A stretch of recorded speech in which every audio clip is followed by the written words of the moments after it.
right, David, as names continue to go off our trade watch list here on the fourth period presented by Upper Deck, as we're in the final week, a few days before the NHL trade deadline, Patrick Kane will be a New York Ranger. He will. He finally gets to come off this list at number 2.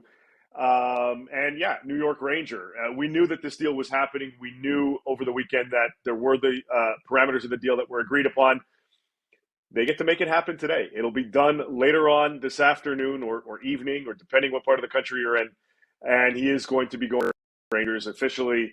And as Frank Saravalli actually first reported, a second-round pick, conditional, could be a first-round pick if they make it to the conference final. And then they also get a fourth-rounder out of this as well. So it's done. Kane's going to be a Ranger and will be by the time you're watching this probably. And we get to see him suit up in a Rangers uniform on Wednesday. Yeah, it'll be fun. I'm pretty sure that matinee on Saturday afternoon with the Rangers and Bruins should be a pretty fun one to watch. I mean, the entire Eastern Conference. We'll get to that way later down the road. But let's continue the trade talk here. Jakob Chychrun, what's the latest? A lot of smoke. A lot of smoke surrounding Jakob Chychrun now. This goes back to yesterday when I had reported that things had really started to heat up again on the Chychrun front.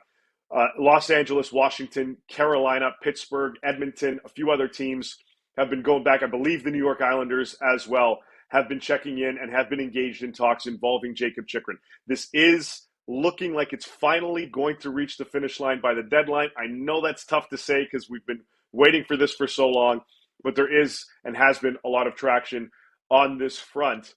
So we'll see kind of where this ends up, or where he ends up rather, over these next few days. But the anticipation now is it's getting towards a finality. Is Tyler Bertuzzi and the Detroit Red Wings heading for a breakup by Friday? Well, it seems like he's back on the block, and Detroit is throwing him out there because they feel that with all these forwards that are already out of the market, that they might be able to capitalize on a bigger return for Tyler Bertuzzi. They're looking for a first-round pick plus from him. I'm not sure if it gets there. His production this season hasn't been the greatest, although he had a hell of a goal the other night. But they're looking. Jacob Vrana is another guy in Detroit that is still available for trade. So they have a few things that they're working on right now. But it certainly seems like if somebody's willing to cough up a little bit extra now for Tyler Bertuzzi, and I'm looking at teams like Dallas and Vegas that have been part of this mix, it wouldn't surprise me to see Bertuzzi in another uniform if they get to that point of the deadline. John Klingberg and Shayne Gostisbehere, go.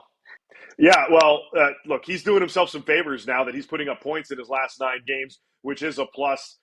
Him, Dmitry Kulikov, also on our list. Those guys expected to be moved by the deadline on Friday. They picked up Scott Harrington off waivers today. You got to get some bodies if you're moving so many guys out. So Anaheim, very busy, and the expectation is that Klingberg and Kulikov will be moved out of Anaheim on that back end. And then if we move a little bit inward over to Arizona and Tempe, Shayne Gostisbehere, another guy, left shot defenseman, mobile guy like Klingberg, that is expected to be moved. The Coyotes very busy in on that Kane deal, so they're looking to see how they can make some more adjustments ahead of the deadline. They got a few other irons in the fire, but Gostisbehere expected to be moved too. All right, Dave, let's round this one out with Max Domi and Lars Eller. Yeah, and first of all, we know that Washington, I'll start with Eller first, is very active. They moved out Marcus Johansson earlier today to Minnesota.